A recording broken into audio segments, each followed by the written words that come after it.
welcome back, my loves, or welcome in if this is your first time. I'm going to tell you guys about how I went from massively anxious and depressed, not able to leave the house, too scared to leave the house, too depressed to leave my bed for days at a time for years, for the majority of my life, to going through a really massive transformation, having a really insane experience with it, to the point where in the last 5-6 years, I've been in complete control of my emotions, and I'm just a really blissed out, happy person, regardless of the things that have happened to me. But ask me questions, and I'm also going to be making more videos about this, and I also did write a book about this to make it a little more streamlined. But trust me, I have some good things that I need to say about it right now. I don't think that you should take advice from anyone who hasn't gone through what you are trying to get past. I always experienced anxiety and depression. The anxiety was at a point where I couldn't leave the house. I was agoraphobic because I was so scared that something might happen to me that I couldn't leave. I wasn't able to sleep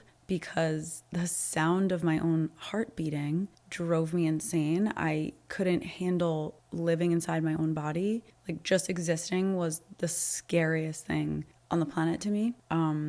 And prior to that, I was so depressed that I didn't leave bed for like Monday through Friday. I was in bed. I usually didn't go to school. And then it was always just in waves ever since then. I went to therapy when I was younger. I took Lexapro, Prozac, Concerta, Cymbalta, everything that they could have given me. Obviously that didn't work. As I got older, I was kind of like partying more, so that was a distraction. And then going to school and actually caring about school for once, that was a distraction. Working towards something became a distraction, but I was never a happy person. I definitely always needed something to pull me away from myself. Long story short, I was in a relationship for a couple of years at this point. I was married. I was happy, to a degree. I got to a point where I didn't have to work anymore, and I was literally able to travel wherever I wanted to. I finally had everything I always wanted, which was money and freedom. And my depression came back so hard because once you get everything you always wanted, there's nothing left to want. Because I was always in a state of wanting, and I was in a state of hopefulness that I was going to get it. So it distracts you. It gives you hope. So the second that you get what you wanted and you're still not happy, you're hopeless. And that's the state I was in. So all the anxiety, all the depression came back. So at this point, I realized everything I've ever learned was not enough to make me happy. And there was no way to enjoy the rest of my life without learning how to be happy. Because what's the point of getting everything you ever wanted if you can't enjoy it? And I really thought I had somewhat of a grasp on happiness, but it turned out absolutely not. So from that moment of depression, I was literally in the south of France on a balcony overlooking the sunset every night, just sitting there like, there's got to be something else. There's got to be something else. I'm depressed, And being depressed when you have everything you've ever wanted, that's why people like celebrities end up abusing substances and, unaliving themselves, because there's nothing left for them to do. And I will say this was not a readily available solution that I came to. Now, mind you, I have gotten to a point where I'm a happier person than anyone that I know, I will say. It actually gets to a point where it's a little bit of a struggle, especially in terms of intimate relationships, because the emotional maturity that I've gotten to is not something that most people are able to match with. And I genuinely wish more people were able to get to this point. So at that point, I was 29. I decided that, the answers must be somewhere. And it seemed kind of like a philosophical problem at that point. It seemed like something maybe Eastern philosophy could handle, considering the fact that that is something that I know somewhere in there they would say something about desire. Somewhere in there they would say something about material things not making you happy. I really didn't know anything about enlightenment or anything like that, but I decided that was where I was going to start. So I read every single book that I could get my hands on. I'd already read every self-help book. Self-help books don't help, just so you know. It's so much deeper than that, and yet so much simpler than that. So I read everything on Buddhism, Taoism, Jainism, even some stuff with like Christianity. There's a lot of similarities there. Zen, every single thing that I could find. And I dropped every desire that I could possibly have. I dropped every ambition that I've ever had. And my ambitions were really to help people even. So at that point, it became a matter of how am I going to help people if I'm really not even happy myself? And that was a struggle, but also an essential part to if you genuinely want to become a happy person without depression, without anxiety, without any conditions for which you are happy, which that is the only real place that happiness exists is without conditions. My first step was letting go of everything and making my own happiness the only priority. I had to stop caring about if my husband was happy, if I'm meditating too long because I'm not making him dinner, worrying about if we're having an argument. I even had to stop caring about whether or not I'm alive.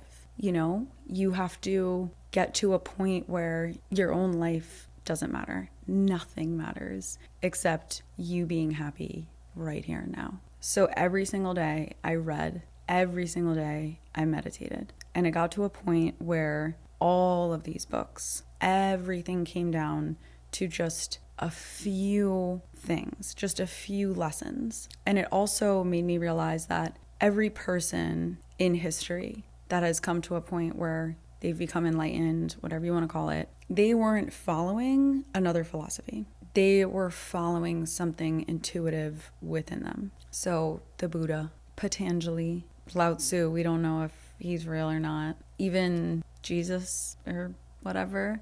You'll have to forgive me. I wasn't raised with a religion, so everything that I learned about the other religions is not something that I went too deep into.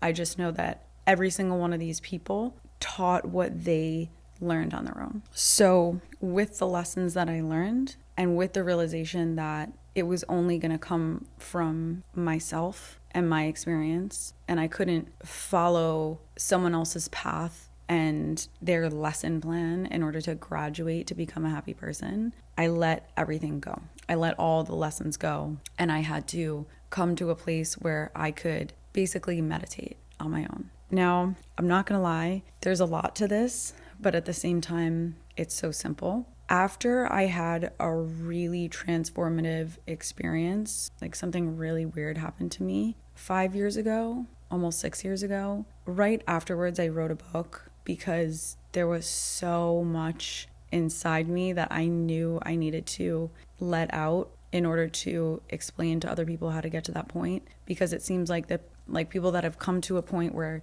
they're so blissful, you just have like a desire to teach other people. I never ended up publishing the book because I haven't decided exactly how to do so, but it's sitting there, and just explaining all of this in one YouTube video is not necessarily going to hit all the points that you need. However, it can be a huge start for you. And I am going to publish the book. I've been deciding if I'm going to work with someone or if I'm going to self-publish it. So the first thing is you genuinely have to let everything go. If you're unhappy, then you have to stop caring about anything other than your own happiness. And once you have finally gotten to that point, then you also have to stop caring about being happy because you'll start to obsess over it. Then that's when you can start really trying to meditate. Now, I'm going to give you a few guidelines on how to actually meditate and what that is, and the reason you would ever even need to do that. Basically, in the simplest terms, your brain is running when it shouldn't be running, and it is causing many emotions that are getting in the way of how you're naturally supposed to be feeling. Like, you need to understand that your true nature is to be happy. Existing is supposed to feel very good, but we don't feel that because we're constantly in our heads. You have a thought, it creates an emotional response, and that's either good or bad. Usually, even if it's good, it's dopamine. Now, the issue with that is we are living in a world that is driving, like, spiking and crashing our dopamine all the time. Caffeine, spike, checking your phone, spike, socializing, spike, TV, food, being intimate with someone. The issue with that is that dopamine does not satisfy you. It makes you want more and more and more.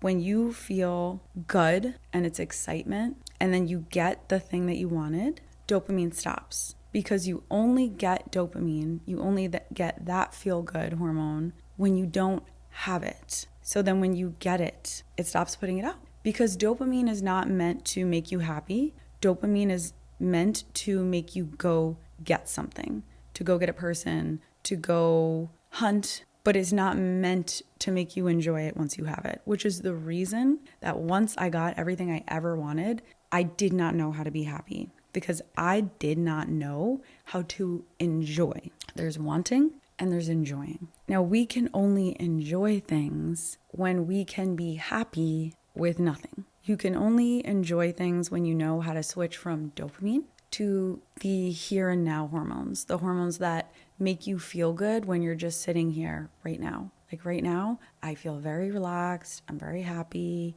I don't necessarily have a reason to be. Technically, I'm working.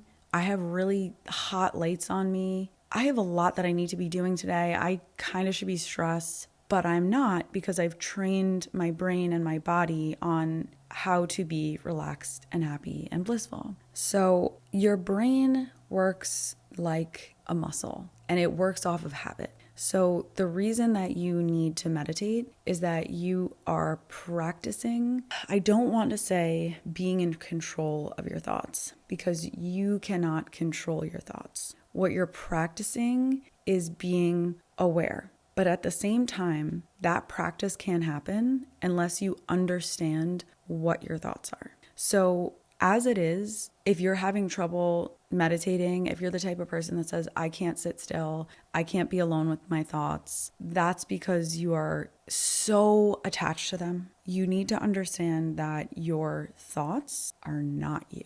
I will give you an example based on what had happened to me. So after months of meditating every single day for an hour a day, and then maybe for another half an hour or an hour at night, focusing on nothing other than this, only just wanting to be happy, only just wanting to experience the extreme bliss that they were talking about in these books. You know, what they were talking about, I was like, I know I don't feel that. And if there's any possibility that a person could just be blissful all the time, I've got to have it. So I spent every day meditating. I did all different kinds. I'll tell you, if we have time in this video, I'll tell you exactly what I ended up doing. It's really not so complicated. And if we don't have time, I'll tell you fully in another video. Let me know. Let me know if you want full details on this. So I get myself to a point, finally, where my mind is quiet. And I realize that existing is just a feeling. Being aware has nothing to do with the thoughts going on in your head. You almost don't realize that you can exist without thinking. Your thoughts are not you. Your thoughts are something that your brain has accumulated like a computer over your entire life in order for you to understand the world around you, in order for you to communicate with people. You have stored it in your mind as a language, as pictures, as voices, as your own voice, but it is not you. Because I got to a point where there was no more thoughts in my head. I was not thinking unless I wanted to think. And you realize that wasn't you. Those were noises. That was a glitch. That was like having a bunch of tabs open on your computer and they're constantly making noise. A bunch of videos are playing, but you're watching the computer. You're listening to all these tabs open and you're thinking that those noises are all you. It's like being schizophrenic. And once I got to that point, I wasn't necessarily blissful, but I was quiet. It was almost eerily quiet. It was like things were quiet for the first time. And after that, I started experiencing this very weird amount of bliss that I then had to deal with because it was scary. And as an anxious person, I had to talk myself down from convincing myself that I had accidentally taken drugs. So once I got to a point where I didn't have thoughts, I was only thinking if I wanted to think, and I would meditate and I would sit still, and all I would feel is bliss. Now, I know this is going to sound crazy, but whenever I would sit down to meditate, I would come out of my body. I know. And this is why I don't tell people this, because it really sounds crazy. And I don't think that I would believe a person really unless I had experienced it myself. And I genuinely didn't. Even the books I was reading, I really was taking it with a grain of salt until I experienced it. So I would sit there. It felt like I could finally feel what I am for the first time. And it just felt like energy detached from my body. So then it got to a point where, and now this would happen if I kept my body completely still. So this is something that I recommend people test out when they're meditating. Not everyone tells you to do this. This isn't like Zen meditation. This is more yoga based. However, that's what worked for me. So I would be completely still. I would feel like I was coming out of my body, couldn't feel my body anymore. And then when I was sleeping, the same thing would happen. I wouldn't be asleep. My body would be asleep. And my being would do like a somersault out of my body. And it was so freaky. And then from that point, now at this point, I'm very blissful all the time, every day. Like things are transforming in my body. I would walk around. I felt like I was attached to my body through a string. Like I felt like I was like a balloon attached to my body, floating around with me. Like it was so crazy. And I just felt so happy. Everything I did was just like pure bliss.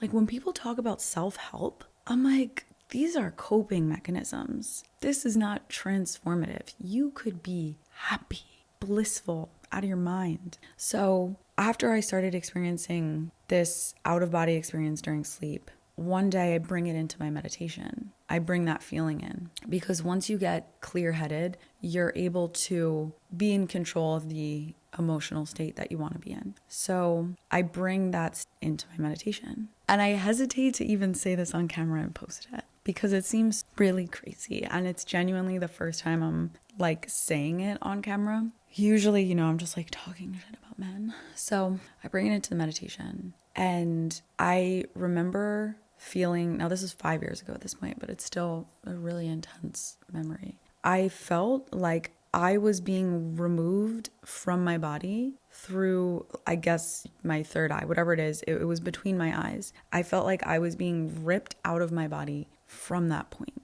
And I remember my okay, I'm not going to act this out. This is crazy. So my head was involuntarily going backwards. Couldn't control it. It was like my head was 10,000 pounds. It was so heavy. And my hands started shaking. My whole body was convulsing. And my heart was hitting against my ribs so hard. It was I remember thinking if I was capable of being scared right now, I would be so scared because what is going on? But I wasn't able to think. It was just, I don't know. I don't know how to explain this.